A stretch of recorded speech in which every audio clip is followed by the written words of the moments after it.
I am not speaking to the version of you that still waits for people to understand. That version has already lived its purpose. Tonight, I am speaking to the one who quietly walked away long before anyone realized you were gone.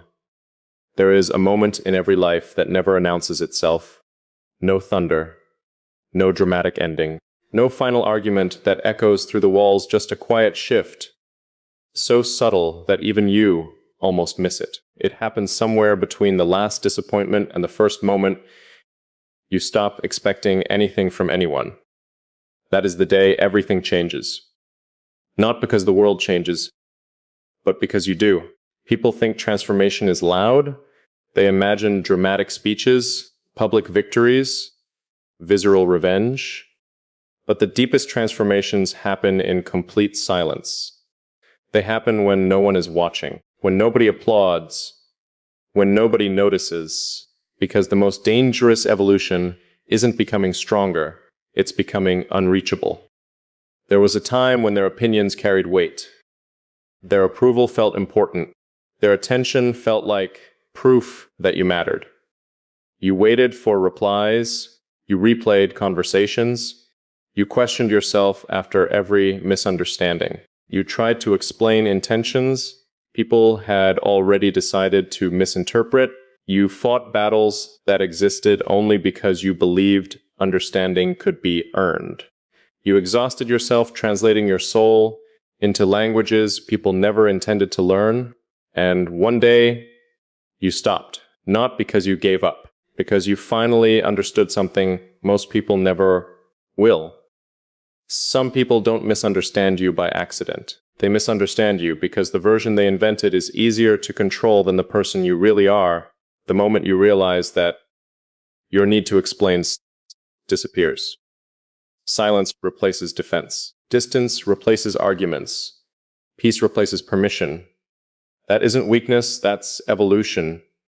Most people believe disappearing means isolation. It doesn't. Disappearing is psychological. You can stand in the middle of a crowded room and no longer exist inside the expectations of anyone standing around you. That is freedom. Because once you stop existing inside someone else's perception, they lose the ability to control your emotions. Think about it. How many decisions have you made simply because someone might judge you? How many words stayed trapped behind your teeth because rejection felt heavier than honesty?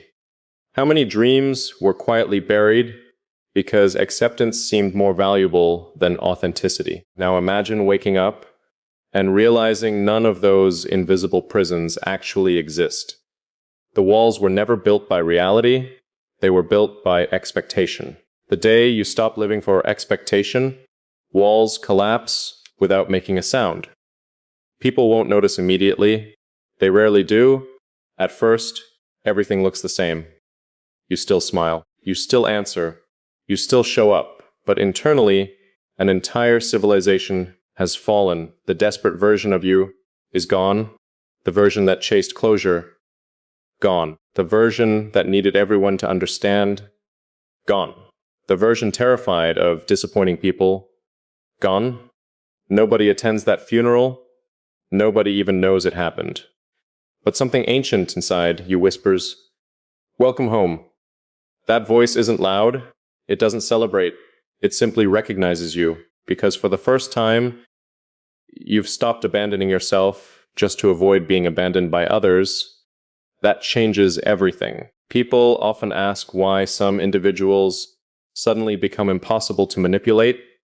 They assume confidence created the difference. It wasn't confidence, it was exhaustion. The kind of exhaustion that arrives after carrying emotional weight that never belonged to you.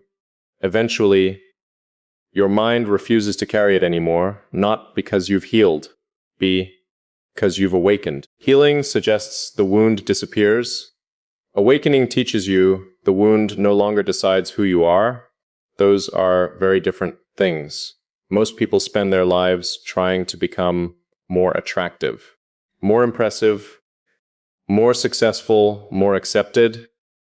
But the strongest people become less available, not physically, psychologically. They stop offering unlimited access to their peace. They stop negotiating with disrespect. They stop explaining boundaries to people committed to crossing them. And suddenly, everyone begins asking the same question. What happened to you? Nothing happened, something ended. The version of you that needed them no longer exists. That realization frightens people, not because you've become cruel, because you've become independent. Emotional independence creates a kind of silence that people mistake for arrogance. It isn't arrogance. It's the absence of desperation. And desperation is what most relationships quietly feed on. Think carefully. How many connections survive only because one person keeps chasing while the other keeps withdrawing? How many conversations exist only because someone fears being forgotten? How many apologies are offered not because someone was wrong, because they're terrified of losing access? Remove fear from those equations and watch how many relationships disappear overnight. Truth is ruthless. It doesn't destroy, it reveals. The day you stopped existing to them wasn't the day they lost you. It was the day they lost control over the version of you they had grown comfortable manipulating. There's a difference. One is loss, the other is exposure. And exposure always makes people uncomfortable because they suddenly realize they never truly knew you. They only knew the version of you that kept sacrificing yourself to keep everyone else comfortable. That person is gone now. Never announced, never explained, never replaced. Simply gone. The strange part is, you don't even miss them anymore. Not because they became unimportant, but because you finally became important to yourself. That shift cannot be reversed once your own peace becomes more valuable than someone else's approval. Your entire identity begins reorganizing itself, quietly, irreversibly. You stop asking, why didn't they choose me? You begin asking, why was I trying so hard to be chosen by people who never chose themselves? That single question changes the architecture of your mind. Because people who are disconnected from themselves will always disconnect from everyone else eventually. It was never your responsibility to save them from that. And it was never your responsibility to shrink yourself just to make their confusion feel comfortable. The hardest lesson isn't learning how to let people go. The hardest lesson is accepting that some people only love the version of you that was willing to disappear for them. Now, you're the one who disappeared, not into loneliness, not into bitterness, into yourself. And that is the one place they can never follow unless they're willing to face themselves first. Most won't. That's why they'll spend years wondering where the old you went. They'll search your silence for answers.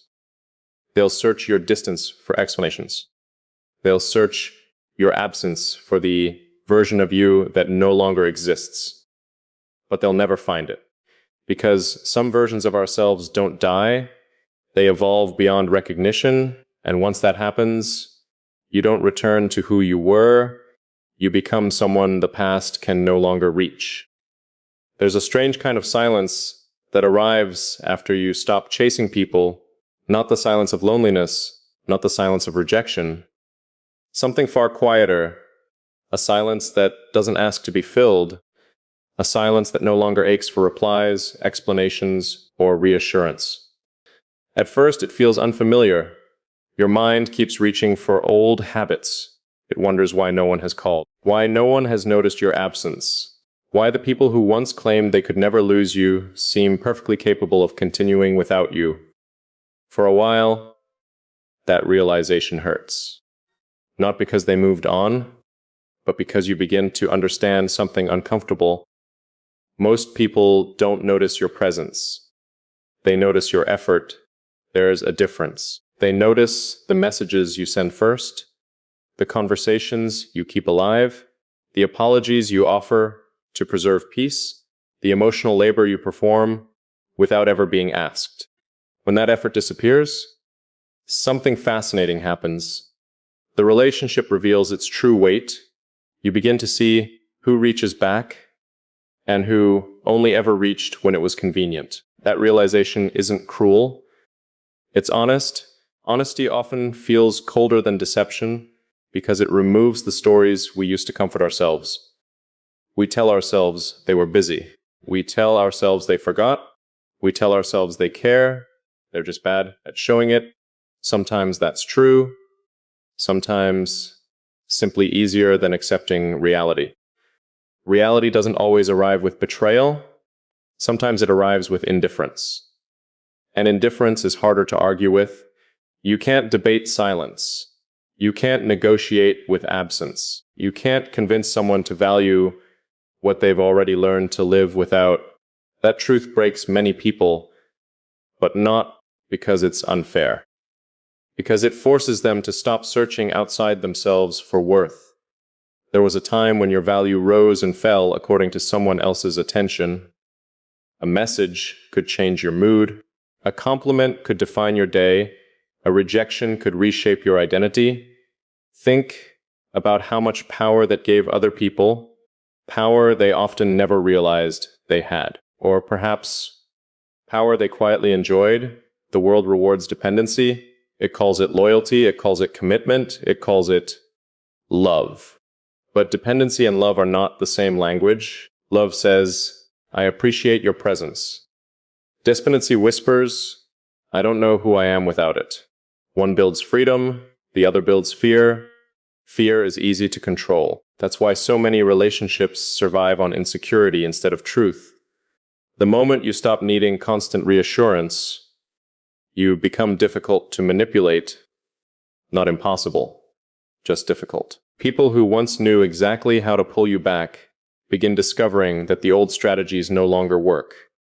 Guilt loses its grip, silence loses its threat, distant loses its punishment. Why? Because you finally understand something that changes everything. Anything that can only survive through fear deserves to end. That realization doesn't make you harder. It makes you clearer. Clarity has a presence that cannot be imitated. It doesn't raise its voice. It doesn't prove itself. It simply stands where confusion used to live. People often mistake that calm for emotional coldness. They couldn't be more wrong. The truth is, you didn't stop feeling. You stopped leaking your emotions into places that couldn't hold them. There is a difference between having a deep heart and handing pieces of it to everyone who asks. You finally learned that. Not because someone taught you, because life repeated the lesson until ignoring it became impossible. Every disappointment carved another line into your understanding.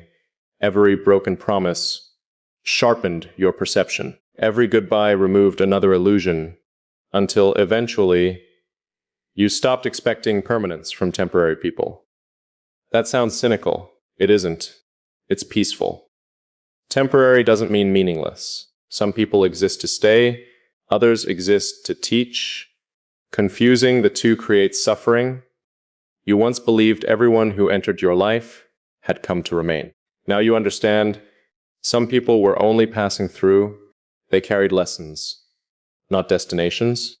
The strange thing is, once you stop trying to keep everyone, people who truly belong no longer have to compete with those who never did. Your life becomes quieter, not emptier.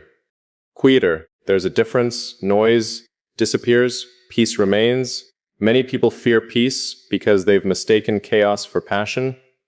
They think love must hurt, friendship must exhaust, success must consume. But real strength rarely announces itself with drama. It moves quietly, like roots growing beneath the surface, invisible, steady. You became like that. Not overnight. Transformation never happens overnight. It happens through thousands of invisible decisions. The decision not to send one more message, the decision not to defend yourself against every accusation, the decision not to chase people already walking away, the decision not to beg for clarity from someone committed to confusion. Those small decisions reshape identity, not instantly, gradually, until one day, someone from your past says, "You've changed." And they're right, but not in the way they think. You didn't become someone new. You stopped pretending to be someone small enough for everyone else's comfort. That version required constant editing, constant apologizing, constant explaining. Living that way is exhausting. Authenticity uses far less energy than performance, because performance demands memory. You must remember which mask belongs to whom. Authenticity remembers nothing. It simply exists. That's why genuine people appear calmer. Not because life became easier, because they stopped carrying multiple versions of themselves. There is incredible freedom in becoming consistent. The same person in private, the same person in public, the same person when admired, the same person when misunderstood. That consistency becomes unshakable. Not because criticism disappears, because your identity no longer depends on agreement. Imagine how dangerous that makes you. Not dangerous to others, dangerous to manipulation. People cannot threaten someone who has already accepted losing everything that was never truly theirs. That includes approval, validation, the admiration. For formative affection, you release them all, quietly, without making an announcement, without demanding anyone notice. Real transformation never needs witnesses. It only needs honesty. And honesty eventually creates something most people spend their entire lives searching for: inner authority, not confidence. Confidence still asks, am I enough?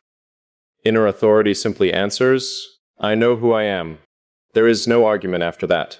Only peace. Only stillness. Only the quiet certainty that your worth no longer changes depending on who stays or who leaves. Because by the time they realized you had disappeared from the version of yourself they once controlled, you had already found a place inside yourself where no one else's permission was required. And once a person reaches that place, they become psychologically unreachable, not because they build higher walls, because they no longer need walls at all. There comes a moment when people begin to notice something they cannot explain, not because you've changed your appearance, not because you've announced a new beginning, not because you've disappeared from the world, but because your energy no longer reaches for them. That is what they feel, the absence of pursuit. For years, they were accustomed to your presence. Hello? Not just your physical presence, your emotional availability. They knew that no matter how distant they became, some part of you would bridge the gap. If they ignored you, you would check in. If they misunderstood you, you would explain. If they pulled away, you would move closer. Without realizing it, they began treating your consistency like gravity, something permanent, something guaranteed, something that would always return. Then one day, didn't. And that's when silence became louder than words. The strange thing about silence is that it forces people to listen to themselves. Conversation is distracting. Noise is comforting. Activity creates the illusion of progress. But silence removes every escape. When someone can no longer hear your voice, they begin hearing their own thoughts. For many people, that's unbearable, because the mind remembers what the ego tries to forget. It remembers the messages left unanswered, the promises never kept, the moments they chose pride over honesty, the times they assumed you would always be there. Silence doesn't accuse, it reflects. And reflection is often more painful than confrontation. That's why people fear those who leave quietly. An argument gives closure. A dramatic goodbye provides a story. Someone to blame, a reason to hold on to. But quiet departure leaves nothing. Only questions. Questions become echoes. Why didn't they fight for me? Why didn't they come back? Why did they stop caring? Most of the time, you didn't stop caring. You simply stopped chasing people who were comfortable watching you run. There is an enormous difference. People confuse effort with love. They think the person trying hardest must care the most. Sometimes that's true. Sometimes the person trying hardest simply fears abandonment more deeply. Fear disguises itself well. It often introduces itself as devotion. But devotion without reciprocity becomes self-erasure. You learned that the difficult way, piece by piece, until one morning you looked at yourself and realized you had become an expert at understanding everyone except yourself. You knew their moods, their triggers, their insecurities, their habits, their fears. But when was the last time you listened to your own? When was the last time you asked yourself what you actually needed? Not what they expected, not what would keep the peace, not what would avoid conflict. The answer was uncomfortable because somewhere along the way, you had mistaken sacrifice for identity. You believed your value came from what you could carry. The more pain you absorbed, more worthy you felt, the more understanding you offered. Less understanding you demanded, the more patient you became. More invisible your own needs became, until eventually you disappeared inside your own kindness. People praised your strength. They admired your patience. They celebrated your loyalty. But very few ever asked, who's taking care of you? Strong people hear that question less than anyone else. The world assumes they don't need it. Strength becomes a prison when everyone expects you to survive everything without bleeding. So you learn to hide your wounds, not because they stopped hurting, because showing them changed nothing. People often admire resilience. Few understand what created it. Resilience is rarely born from inspiration. It's born from repetition, repeated disappointment, repeated survival, repeated moments where giving up seemed easier than standing again. Eventually, standing becomes instinct, not because life got lighter, because your legs learned to carry impossible weight. But here's the truth nobody tells you. Just because you can carry something doesn't mean you're supposed to. Some burdens belong to other people. Some guilt was never yours. Some expectations were never fair. Some relationships survived only because you kept dragging them forward alone. The day you put those burdens down, people accused you of changing, of becoming distant, of becoming selfish. But what they called selfish was simply the first healthy boundary you had ever drawn. Boundaries confused people who benefited from your lack of them. They mistake your peace for rejection, your distance for punishment, your silence for resentment. In reality, you've simply stopped negotiating your own worth. That feels offensive to those who profited from your self-doubt. Because insecurity is predictable, a secure person cannot be controlled the same way. They don't panic when someone leaves. They don't collapse under criticism. They don't betray themselves just to remain included. That kind of calm unsettles people, not because it's arrogant, because it's unfamiliar. Most of the world lives in reaction, reacting to opinions, reacting to rejection, reacting to comparison, reacting to fear. You stopped reacting, you started observing. Observation changes everything. When you stop reacting, you begin seeing patterns that were always there. You notice who only calls when they need something, who disappears when your life becomes difficult, who celebrates your failures quietly, who feels threatened by your peace. Parts never lie, emotions often do. That's why wisdom grows slowly. It requires enough silence to separate feelings from facts. You finally gave yourself that silence. At first, it felt empty. Then it became peaceful. Eventually, became powerful, because within that silence, you met someone you had ignored for years. Yourself, not the version performing for acceptance, not the version constantly proving value. The real one, the one who existed before fear, taught you to become convenient. That meeting changes a person forever.